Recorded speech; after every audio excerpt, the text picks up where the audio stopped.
दुनिया भर में अदालतें चोरों को सजाएं देती हैं। हमारे यहाँ चोर अदालतों को सजाएं देने में लगे हुए हैं। शरीफ खानदान हमेशा जज करते हैं, वकील करने की इन्हें कभी जरूरत ही नहीं पड़ी। बीमारी के नाम पर पाकिस्तान से फरार हुए इश्तिहारी भगोड़े की लंदन बैठकर सुप्रीम कोर्ट और 22 करोड़ अवाम को धमकियां। इलेक्शन हुए तो मुल्क तबाह हो जाएगा। चंद सेकंड्स में जियाउल हक की नाजायज औलाद नवाज शरीफ ने अपना आमरीत प्लान बता दिया। चाहे आइन टूट जाए, लेकिन अगर फैसला हमारे खिलाफ आया तो मुल्क तबाह कर देंगे। ये वैसा ही बयानिया है जैसे 2013 के इलेक्शन जब नून लीग हारी थी तब दिया था। हमेशा से आइन के मुखालिफ रहे हैं ये भगोड़े। नवाज की इस बयान से इसके अलावा कोई मतलब नहीं लिया जा सकता कि अगर फैसला इनके खिलाफ आया तो ये मुल्क तबाह करके छोड़ेंगे। भगोड़े इंसान। जब पीटीआई की हुकूमत सोमोटू से खत्म की गई तो उस वक्त तो बगलें बजा रहे थे और सुप्रीम कोर्ट को शाबाश दे रहे थे कि ये आइन की जीत है। अब जब आपकी बारी आई तो मेंढक की तरह टर टर कर रहे हो।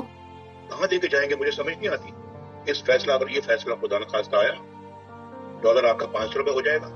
एक साबिक वजीर आजम को सिर्फ 50 रुपए के स्टाम्प पेपर पर एक खाली खुली यकीन दहानी के बाद बाहर जाने दिया गया और वो पिछले 3.5 वर्षों से वापस नहीं लौटा। तब हुकूमत ने अदालत को कहा था इससे चंद अरब या चले करोड़ों का बांड बनवाएं, वापस नहीं आएगा। अदालत ने ऐसा ना किया और वो साबिक वजीर आजम आज लंदन में बैठा मजे से कॉफी पीता, आइसक्रीमें खाता, घूमता फिरता है और एक बार भी अपनी इस नाम निहाद पेचीदा बीमारी के इलाज के लिए अस्पताल दाखिल नहीं हुआ। जी, इसका नाम नवाज शरीफ है। आज वही भगोड़ा चोर अवाम को भाषण और अदालतों को धमकियां दे रहा है। मेरी कौम के लोगों, उठ खड़े हो। आप लोगों के साथ घनौना मजाक हो रहा है। हमारे दौर में डॉलर 105 रुपए, पेट्रोल 65 रुपए, चीनी 50 रुपए और आटा 35 रुपए किलो मिल रहा था। हमने लोड शेडिंग खत्म की। नवाज शरीफ ये कहना भूल गया भगोड़ा। मेरी कौम के लोगों, उठ खड़े हो। आप लोगों के साथ घनौना मजाक हो रहा है। मुशर्रफ दौर में डॉलर 65 रुपए, पेट्रोल 65 रुपए, चीनी 35 रुपए और आटा 15 रुपए किलो मिल रहा था। हमने आकर सब खत्म किया। नवाज शरीफ भगोड़ा कभी कभार बिल से निकलता है तो 2 बातें करके वापस बिल में घुस जाता है। बस यही काम है इसका बुज़दिल मफरूर कहीं का। पिछले 1 साल में जो उखड़ा है आप लोगों ने, वो सारा पाकिस्तान जानता है। अवाम को बेवकूफ समझना छोड़ दो। नूलीगियों और पटवारियों, लगता है तुम्हारे कागजी शेर का दिमाग चल गया है और नवाज शरीफ ने अपने भाई के खिलाफ चार्जशीट पेश कर दी। शहबाज शरीफ फौरी इस्तीफा दें। 1 साल से किसका दौर है महाराज? इमरान के दौर में डॉलर 178 रुपए का था, आटा 55 रुपए किलो और 10 लाख का हेल्थ कार्ड। आपने तो आटा 55 से 155 और डॉलर 300 पर पहुंचा दिया महाराज। Wrong number. आप तो प्रेस कॉन्फ्रेंस भी अभी तक पर्ची से पढ़कर करते हैं महाराज। लंदन के बाशिंदे से कहो ये हमारा और हमारे मुल्क का मसला है। तुम होते कौन हो हमारे अंदरूनी मामलात में बोलने वाले? आप सब कुछ छोड़ो और सिर्फ लंदन प्रॉपर्टी की रसीदें दे दो, आपकी बहुत मेहरबानी होगी। सुप्रीम कोर्ट को चाहिए कि GIT की वॉल्यूम 10 खोल दें। भगोड़े शरीफ को कौम की आगाही यानी पंजाब और खैबर पख्तूनख्वा में इलेक्शन करवाने से तहरीक इंसाफ दोनों सूबों में हुकूमत बना लेगी और आम इंतखाबात भी जीत जाएगी और इमरान खान दोबारा वजीर आजम बन जाएगा तो डॉलर 500 का हो जाएगा। वाह मियाँ साहब वाह, दुरुस्त फरमाया। क्योंकि अगर फैसला आइन के मुताबिक आया तो सारी PDM ने जहाज और कश्तियाँ डॉलर से भरकर मफरूर होना है और जाहिर है कि डॉलर का रेट चढ़ेगा। अब वो 97 वाली बेखबर अवाम नहीं बैठी सामने मिलेगी, ना इस्टेब्लिशमेंट को ना सियासतदानों को। 500 का हो या 600 का, अब आपकी बारी नहीं लगने देनी। रो या पिट्टो। खुदा ना खास्ता अगर ये बीमारी यानी शरीफों की हुक्मरानी कुछ देर और रहती है तो फी डॉलर 1000 रुपए का मिलेगा। वो दौर अब गए जिस दौर की कहानियां सुनाई जा रही हैं। अब पूरी दुनिया में महंगाई हो रही है। तुम पटवारियों को बेवकूफ बना सकते हो, हमें नहीं। आज अवाम पानी, बिजली, गैस से महरूम, महंगाई और तमाहाल माशियत के सबब सिसक रही है। हर तरफ बदनज़मी है। महंगे नरखों के बावजूद न गैस है न बिजली। पूरे पाकिस्तान की लोड शेडिंग PTI के दौर में खत्म हुई थी। पूरा दिन बिजली नहीं जाती थी। तुम्हारा छोटा लगड़ बल्ला आता गया और मुल्क का बेड़ा गर्क होता गया, जो अब तबाही के दहाने पे खड़ा हुआ। कहां से अवाम के गले पड़ गए हो अजाब बनकर। बेटी से बात ना बनी तो भगोड़ा मंजरियाम पर आ गया। भगोड़े पहले पाकिस्तान तो आओ, लंदन में बैठकर गिरदड़ बबकियां छोड़े हो। ये बेगैरत नवाज शरीफ हमेशा डीले करके भाग जाता है। भागना और पटवारियों को बीच मंझदाड़ में छोड़ना इसकी पुरानी आदत है। अब तो पटवारी भी कहने लगे हैं मियाँ साहब उधर ही बैठकर कौम की कुर्बानी मांगेंगे या वापस भी आएंगे। इनकलाब इस तरह तो नहीं आया करते। इसके बाद रोना धोना शुरू कि मेरे साथ ज्यादती हुई। बेशर्म इंसान, अपने गिरेबान में भी झांको। कौम इसके साथ खड़ी हो। वो क्यों? इसलिए कि तुमने वजीर आजम बनना है और फिर तुम्हारी गंदी औलादों ने हम पर हुकूमत करनी है। घटिया इंसान। आज हुकूमत किसकी है जो भाषण दे रहा? अवाम को पागल समझा हुआ है। बेटी को आगे करके खुद भगोड़े बने हुए हो।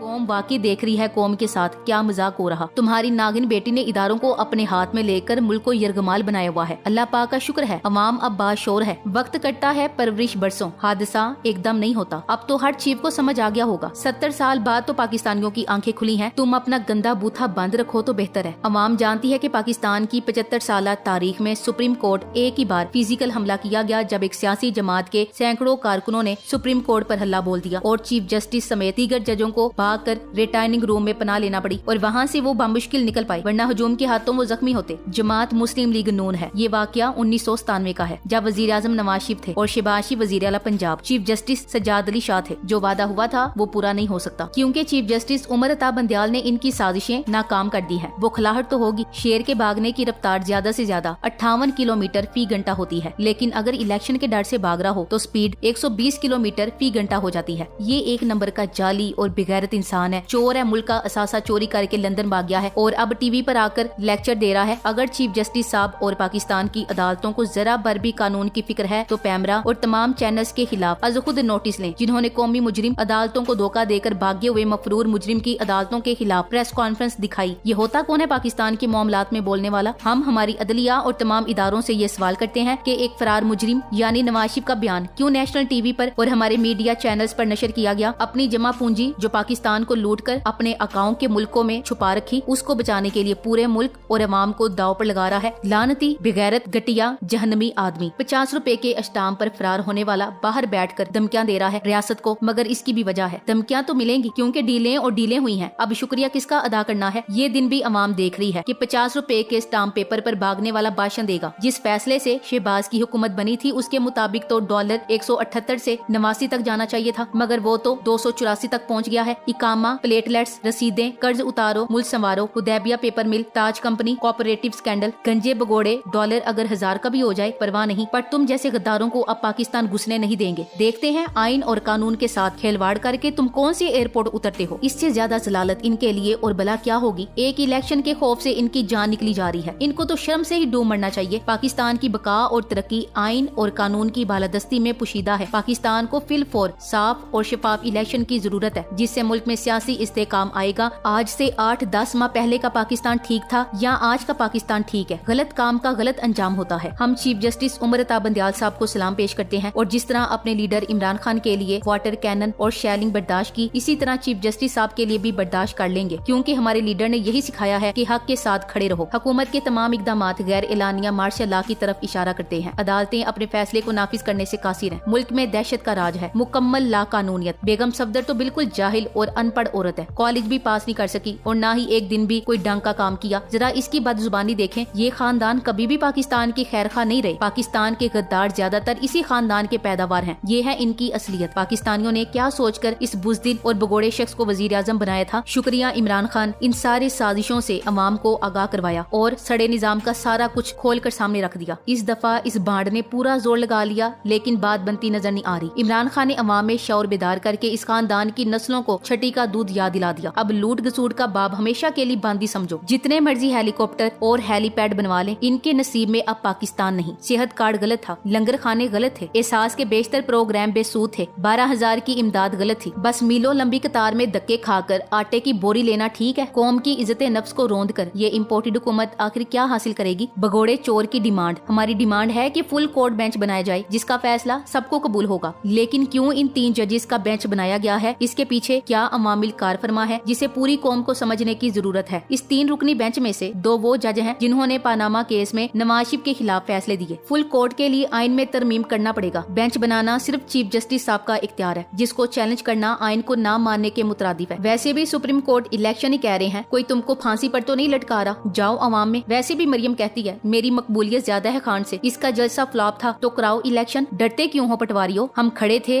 हम खड़े हैं, हम खड़े रहेंगे। यकीन के साथ, ईमान के साथ, इमरान खान के साथ, इंशाल्लाह। सुपर पावर सिर्फ एक अल्लाह। इमरान खान जिंदाबाद, पाकिस्तान पाइंदाबाद। Thanks for watching. Allah Hafiz.